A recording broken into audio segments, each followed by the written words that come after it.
Welcome to Toffee TV. It is the Everton News Daily. Everton's under-23 side won the mini derby last night at Anfield by 2-0.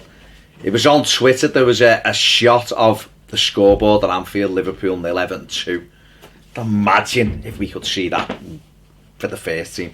They won the game 2-0. 2 goals for Nathan Broadhead.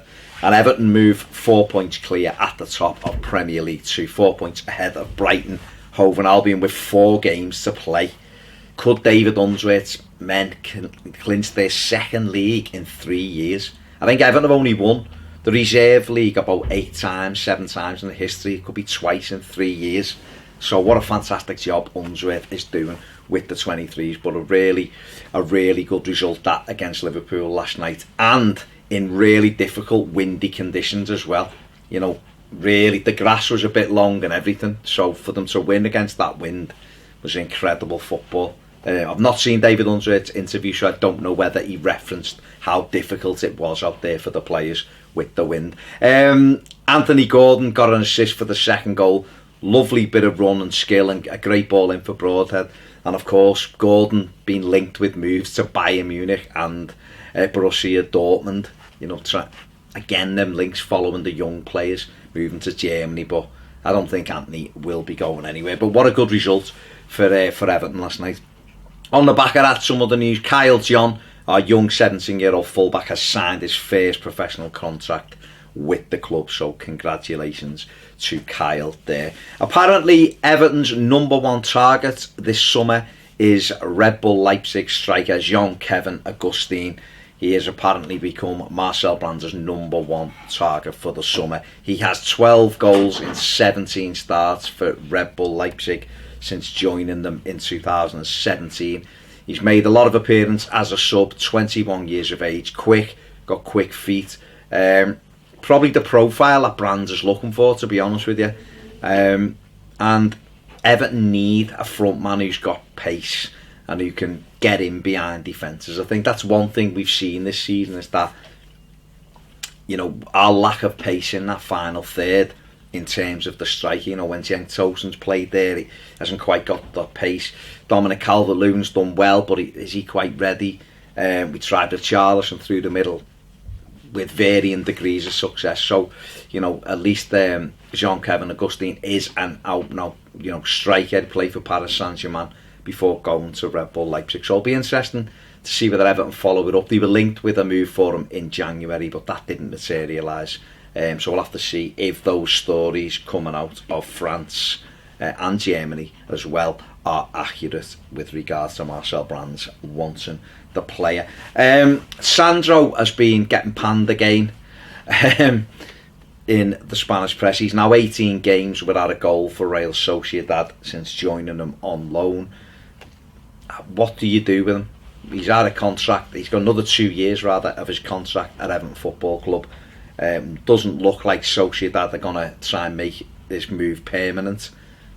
He's going to come back again, I suppose, and it's an opportunity to try and force his way into Marco Silva's team. But, you know, the drop-off has been alarming, hasn't it, since he left Malaga. He had 16 goals in 30 games for Malaga and looked a real live wire of a striker. It looked like, you know, we were all excited when we got him, and it just hasn't worked out for him whatsoever. And going to be interesting to see what the future holds for him. West Bromwich Albion are keen on signing Mason Holgate this summer. The young Everton centre-back, full-back, has impressed at right-back for West Bromwich Albion, and reports that Darren Moore wants to sign Holgate permanently. Again, it's a watch this space, isn't it? Seamus Coleman not getting any younger. It's interesting to see whether Marcel Brands is eyeing up another right full-back. Obviously Everton linked with Wan-Bissaka, but I think he's more likely to join a top 6 side. So what will happen with Mason, who knows? Luca Dean has been speaking about Marco Silva and his training methods. Said that the training methods are very, very tough at Finch Farm. Marco Silva works the players really hard, but Luca Dean said the training methods are excellent. He said, we all like the manager. He works us hard. He's a training ground coach. He's on in the middle of the training pitch. And he said, we have to allow him time to build something, because we are building something special at the club, and it's his first season. But all the players want to do well for him. So we're going to have to wait and see, aren't we, again with that, as what happens in the summer with Marco Silva. Obviously the last couple of results have relieved a little bit of pressure on him. We need another few results to just get a bit of momentum going into that summer, and then see what him and Marcel Brands can do in terms of taking the squad up to another level.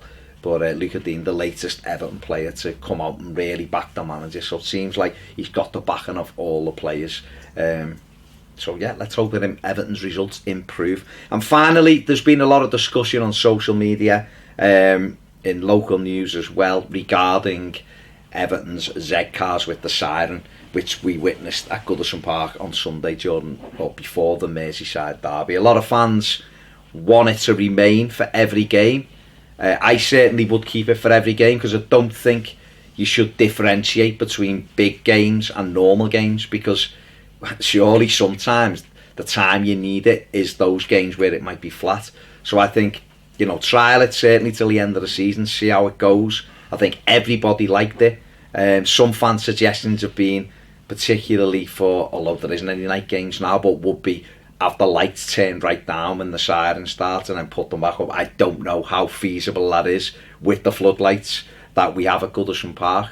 Probably, we've got them ones on the main stand, probably take a bit of time to heat up. In a new stadium, you can do it, because we've seen places like Wolves turn their lights down and thing, but I think most people are really behind it, because I think we've seen such a positive impact on the team and on the fans themselves with the way the atmosphere was cranked up on Sunday, that everyone's kind of gone, you know what, let's do it, let's get this atmosphere going, because we all enjoyed it and it helped the team. So long may it continue, and long may the atmosphere improve at Goodison, and along with that I think Everton's results will improve as well. All the players have commented on it, the manager's commented on it, so let's continue to do it. That is it for the News Daily. If you haven't subscribed, please do so now, and if you want more videos, get over and become a patron. It's sound. See you later.